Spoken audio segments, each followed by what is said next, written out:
Chennai port Bharat के सबसे पुराने और व्यस्त पोर्ट्स में से एक है, जो बे ऑफ बंगाल के कोस्ट पर लोकेटेड है।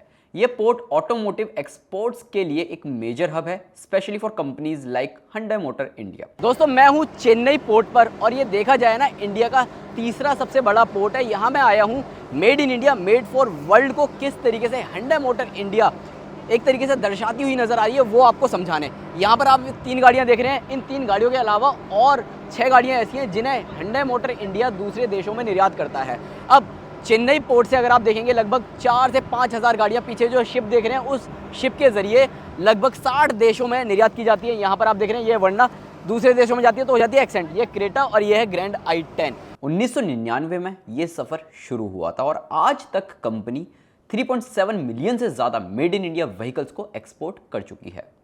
साल 2010 में ही कंपनी ने 1 मिलियन व्हीकल्स एक्सपोर्ट करने का आंकड़ा छुआ था। 2014 में 2 मिलियन और 2020 तक 3 मिलियन का आंकड़ा पार किया। Hyundai मोटर इंडिया के लिए यहाँ एक dedicated holding and inspection area भी है, जहाँ एक टाइम पर 4000 से ज़्यादा गाड़ियों को पार्क किया जा सकता है। चेन्नई पोर्ट ने 1999 से Hyundai की ग्लोबल एक्सपोर्ट जर्नी को सपोर्ट किया है और चेन्नई पोर्ट और Hyundai मोटर इंडिया एक स्ट्रॉन्ग पार्टनरशिप के तहत भारत को ग्लोबल ऑटोमोटिव हब बनाती हुई नजर आ रही हैं। Hyundai के पैसेंजर व्हीकल्स अब तक 150 से ज़्यादा देशों में निर्यात हो चुके हैं। आज भी कंपनी 60 से ज़्यादा देशों में एक्सपोर्ट करती है, जिसमें नॉट टेलर मेड प्रोडक्ट्स शामिल हैं, जैसे Hyundai Creta, Creta electric, Alcazar, Exter, Venue, Aura, Verna, Grand i10 Nios और i20। ये सभी मार्केट की ज़रूरत के हिसाब से एक्सपोर्ट किए जा रहे हैं।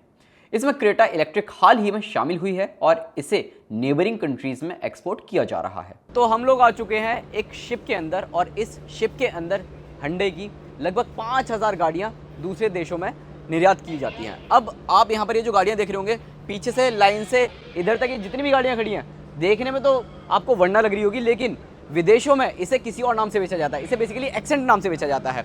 अब यहाँ पर आप देख रहे हैं, ये देखो फ्लोर वाइज आपको कई सारी चीज़ें देखने को मिल जाएंगी। यहाँ पर आप देख रहे हैं, ये प्रॉपर मेटल का फ्लोर है और काफ़ी पतला सा है और इसी फ्लोर पर ये यहाँ पर एक्सेंट खड़ी की गई है।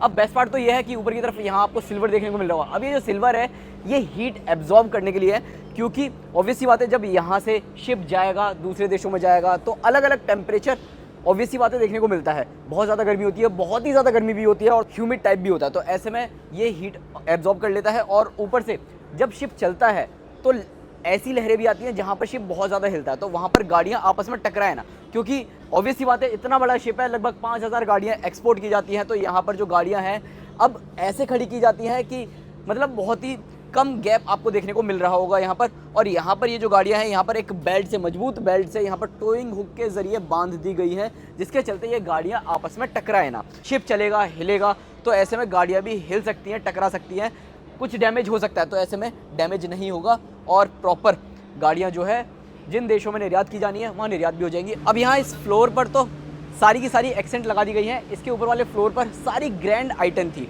अब यहाँ पर ना एक चीज़ खास पता है क्या है, अब यहाँ पर आप देखो, यहाँ स्टिकर वगैरह लगा दिया जाता है, इंजन स्पेसिफिकेशन सारे लगा दिए जाते हैं। यहाँ स्टिकर आप देख रहे हैं, यहाँ फ्यूल इकॉनमी वगैरह ये रख दिया जाता है, क्या पावर ट्रेन है, क्या ड्राइव लाइन है, वो सारी चीज़ें।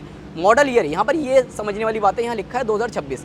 अब ये ऐसा इसलिए भी है कि हो सकता है कि इस गाड़ी को जब बेचा जाए तो हो सकता है अगले साल बेचा जाए, और कुछ देशों में ऐसा होता भी है कि ये बोल दिया जाता है कि 2026 के लिए ये रेडी है, तो ऐसे में लोग ना खरीद लेते हैं। और हाँ, एक चीज़ और, ये अगर आप देखेंगे ना, यहाँ जो इंटीरियर वगैरह है, लेफ्ट हैंड ड्राइव भले ही है, लेकिन जो इंटीरियर वगैरह है उसे अगर आप देखेंगे तो आपको ऐसा फील होगा कि ये जो एक्सेंट है या ये जो वर्ना है, इसमें उतने फीचर्स कंपनी ऑफर नहीं कर रही है जितने कि आपको इंडियन मार्केट में दिए जा रहे हैं। ये 10th फ्लोर है और 10th फ्लोर पर ये देखो गाड़ियाँ पूरी की पूरी यहाँ पर खड़ी हुई हैं।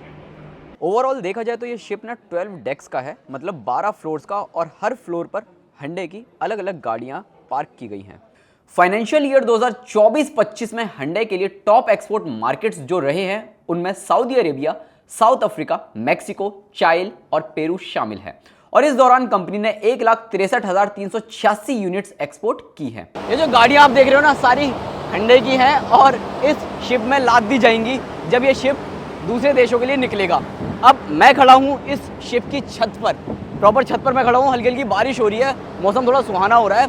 तो 25 सालों से Hyundai मोटर इंडिया गाड़ियां अपनी निर्यात कर रहा है और लगभग 3.7 मिलियन यूनिट्स अभी तक इन 25 सालों में एक्सपोर्ट कर चुका है। तो आप खुद ही देख सकते हैं कि किस तरीके से हिंडा मोटर इंडिया अपनी इतनी सारी गाड़ियों को फिलहाल एक्सपोर्ट कर रहा है। फिलहाल जैसा कि मैंने शुरुआत में बताया था कि 9 गाड़ियां इस टाइम पर एक्सपोर्ट की जा रही हैं और उन सारी गाड़ियों के नाम भी मैंने आपको बता दिए थे। अब आप यहाँ पर ये छत देख सकते हैं कि किस तरीके से है। वहाँ पर प्रॉपर एक बास्केटबॉल कोर्ट भी दिया गया है कि इन केस देखो जो सफ़र होता है ऑब्वियसली बात है महीने 2 महीने का कुछ ऐसे होता है, तो ऐसे में इंसान बोर ना हो जाए तो वहाँ पर बास्केटबॉल भी खेल सकता है। ओवरऑल आप बताओ आपको कैसा लगा ये हिंडा मोटर इंडिया का एक्सपोर्ट वाला एक्सपीरियंस, नीचे कमेंट सेक्शन में बताएं। और हाँ, वीडियो पसंद आया हो तो लाइक करें, शेयर करें। हिंडा मोटर इंडिया के लिए यहाँ एक dedicated holding and inspection area भी है जहाँ एक टाइम पर 4000 से ज़्यादा गाड़ियों को पार्क किया जा सकता है। चेन्नई पोर्ट ने 1999 से हिंडा की ग्लोबल एक्सपोर्ट जर्नी को सपोर्ट किया है और चेन्नई पोर्ट और हिंडा मोटर इंडिया एक स्ट्रॉन्ग पार्टनरशिप के तहत भारत को ग्लोबल ऑटोमोटिव हब बनाती हुई नजर आ रही हैं।